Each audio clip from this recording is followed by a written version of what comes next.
एकदा खाल्ली की पुन्हा पुन्हा खावीशी वाटणारी गरगटा आळूची भाजी आणि त्यासोबत गरमागरम असा वाफळलेला भात. चला तर मग कसा वाटला हा बेत, आपण ह्या रेसिपीला आता उशीर न करता सुरुवात करूया. नमस्ते, मी पल्लवी. सिम्पली कुकिंग विथ पल्लवीच्या किचनमध्ये तुमचं खूप आणि खूप मनापासून स्वागत आहे. इथे मी जे हिरव्या पालेभाज्या दाखवते किंवा फळभाज्या दाखवते ते आम्ही जे रात्रीचं जेवण करतो ना ते शूट केलेलं असतं. चला तर मग उशीर न करता या रेसिपीला आपण सुरुवात करूया. इथे मी गावरान आळू घेतलेली आहे. ती कशी ओळखायची, हे जे देठ बघा तुम्ही काळे असे दिसत आहेत आणि ते जे कडा पण आहेत ना आळूच्या पानांचे हे असे काळपट असतात. म्हणजे ह्या आळूच्या पानांना ना खाज येत नाही. जी खाल्ल्यावर आपल्याला कधी कधी खाज येते ना घशात, ती येत नाही. अशी आपल्याला घ्यायची आहे. आता ही आळू ना ही मी वडे बनवतात ना आपल्या आळूची वडे, ती आळू घेतलेली आहे. हे जे कडा असे काळपट आहेत, ही चवीला पण खूप चांगली लागते. म्हणजे ह्याची भाजी खूप छान होते. आता ही आपल्याला ना व्हिडिओत दाखवल्याप्रमाणे अशी बारीक अशी चिरून घ्यायची आहे. तुम्ही बघू शकता एकसारखी जी घडी घालून आपल्याला अशी बारीक छान अशी चिरून घ्यायची. याने काय होतं, भाजी एकसारखी शिजते आणि पटकन ती गरगटा आपल्याला करायची म्हटलं ती पटकन अशी छान अशी त्याचा गाळ होतो किंवा त्याचा गरगटा होतो. आता इथे मी देठं पण आहे ना अशी सोलून घेतलेली आहेत आणि ती अशी छान अशी चॉप करून घेते. ह्या देठं जर जास्त असले किंवा पानं जे जास्त असले ना तर देठांची वेगळी भाजी पण खूप छान चण्याची डाळ टाकून होते. त्याचा एक मी व्हिडिओ परत बनवेलच. आता इथे आपल्याला ना 2 टेबलस्पून आहे ना शेंगदाणे घ्यायचे आहेत. 2 टेबलस्पून आपल्याला चण्याची डाळ घ्यायची. खूप छान लागते या भाजीत चण्याची डाळ. आता मीठ टाकून घ्यायचं आहे. आता आपल्याला ह्याला 1 ते 2च फक्त शिट्ट्या करून घ्यायच्या आहेत. आळूची पानं ही लवकर अशी गाळ होतात किंवा त्याचा गरगटा हा लवकर होतो.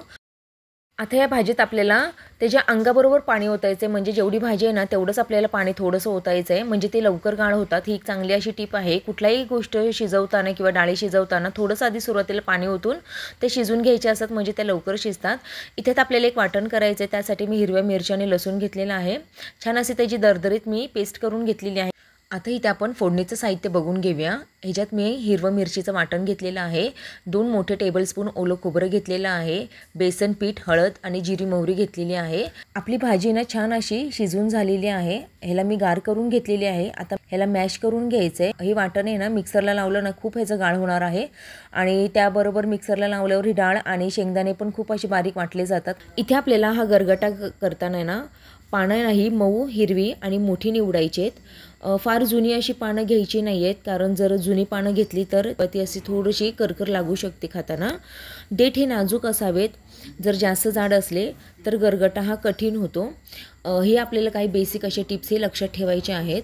आता इथे फोडणीसाठी तेल घेतलेलं आहे. त्यात जिरी मोहरी आणि जे आपण हिरवं वाटण केलं होतं ना ते घालून घेतलेलं आहे. छान असं आपल्याला मंद गॅसवर हे छान असं परतून घ्यायचं आहे. परतलं ना भाजीची चव ही खूप छान लागते आणि जी हिरवी मिरची आहे ना ती पण छान अशी तळली जाते. आता आपल्याला ह्याच्यात आहे ना 1 मोठा टेबलस्पून आहे ना हळद घालून घ्यायची आहे. म्हणजे भाजीला छान असा कलर येतो. छान असं हे परतून घेतलं ना, हळद पण त्यात परतून घ्यायची मस्त. आता ह्यामध्ये ना आपल्याला 2 मोठे टेबलस्पून आहे ना बेसन पीठ घालून घ्यायचं आहे.